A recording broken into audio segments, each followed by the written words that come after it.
कंवारी ननद। अंजलि की उम्र लगभग 30 साल हो चुकी थी। वो एक स्कूल में टीचर की जॉब करती थी। अंजलि के घर में उसकी माँ के अलावा उसका छोटा भाई और भाभी भी रहा करते थे। 30 साल की उम्र होने के बाद भी अंजलि की अब तक शादी नहीं हुई थी। इस बात को लेकर अंजलि की माँ रुक्मिणी देवी काफी परेशान रहा करती थी। माँ, मैं स्कूल जा रही हूँ, जरा मेरा टिफिन तो दे दीजिए। अब क्या पूरी जिंदगी मैं तुझे टिफिन बनाकर देती रहूंगी? अरे कुछ सोचा भी अपने बारे में या बस ऐसे ही? क्या माँ, सुबह सुबह फिर वही बातें लेकर बैठ गई। माँ गलत क्या कह रही है अंजलि दीदी? इतनी उम्र हो चुकी है आपकी, माँ कब तक आपकी सेवा करती रहेंगी? भाभी, मैंने माँ को कब कहा कि मेरी सेवा करो? वैसे भी अपना टिफिन मैं खुद तैयार कर लेती हूँ, बस टेबल से उठाकर देने को ही तो कहा था। वैसे अंजलि दीदी, देखा जाए तो टिफिन उठाकर देने की उम्र तो आपकी है। आपका अपना घर परिवार बच्चे होते तो ये जिम्मेदारी आज आप पूरी कर रही होती। एक बात मेरी समझ में नहीं आती, अगर मेरी शादी नहीं हुई तो इसमें मेरी क्या गलती है और तुम सब लोग मेरे पीछे क्यों पड़े रहते हो? अरे कुछ कहना क्या पीछे पड़े रहना होता है? अपने छोटे भाई को देख, तुझसे 3 साल छोटा है लेकिन 2-2 बच्चे खेल रहे हैं आंगन में। मुझे आप लोगों की कोई बात नहीं सुननी, जा रही हूँ मैं। और आप में से किसी को मेरा कोई काम करने की जरूरत नहीं है, मैं खुद संभालूंगी। इतना कहकर अंजलि वहां से चली जाती है। शाम को जब अंजलि अपने स्कूल से लौटकर घर वापस आती है तो उसने देखा कि पड़ोस वाली निर्मला चाची वहां पर बैठी हुई थी।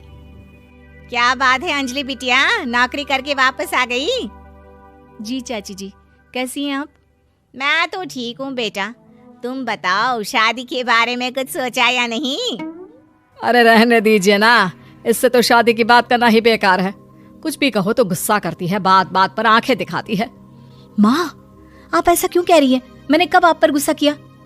अरे अंजलि बेटा, तुम्हारी माँ ठीक ही तो कहती है। 30 की होने आई हो, अब तुम्हें भी शादी वादी कर लेनी चाहिए। चाची जी, आप तो ऐसे कह रही हैं जैसे शादी करने से मैंने मना किया हो। रहने दीजिए निर्मला चाची, हमारी अंजलि दीदी को अभी तक उनकी पसंद का दूल्हा नहीं मिला ना, इसीलिए वो शादी नहीं कर रही। भाभी, ऐसी कोई बात नहीं है। अरे तो फिर क्या बात है? तुम्हारी माँ ने तुम्हारे लिए इतने रिश्ते ढूंढे लेकिन तुम्हें कोई पसंद ही नहीं आता।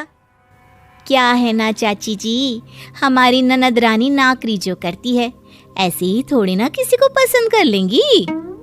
अरे भाई, नौकरी का घमंड है तो बात अलग है, कोई और बात हो तो बताओ, कोई रास्ता निकाला जाए।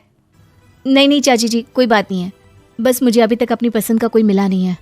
सुन लिया आपने, इस लड़की के तो पर निकल आए हैं और इतनी उम्र में अपनी पसंद का कोई मिलेगा भी नहीं इसे।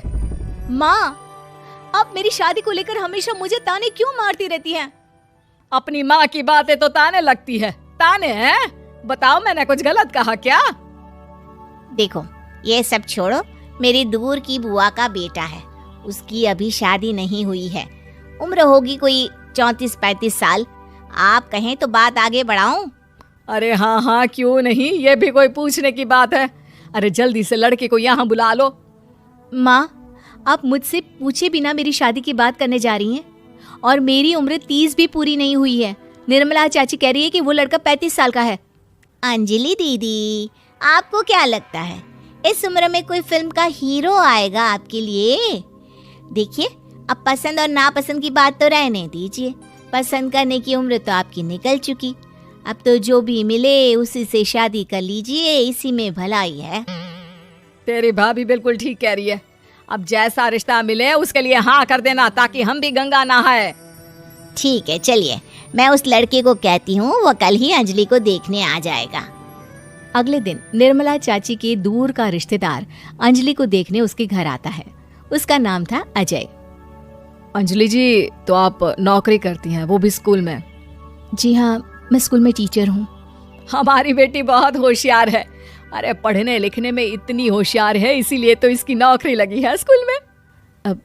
हाँ ठीक है आंटी जी, जरा मुझे भी तो बात करने दीजिए आपकी बेटी से। जी पूछिए ना, क्या पूछना चाहते हैं? अंजलि मैडम, ये तो बताइए कि आपने अभी तक शादी क्यों नहीं की? बस ऐसे ही, कहीं कोई रिश्ता पसंद नहीं आया इसलिए। लेकिन क्या मैं आपसे पूछ सकती हूँ कि आपने शादी क्यों नहीं की? अंजलि, क्या कर रही हो तुम?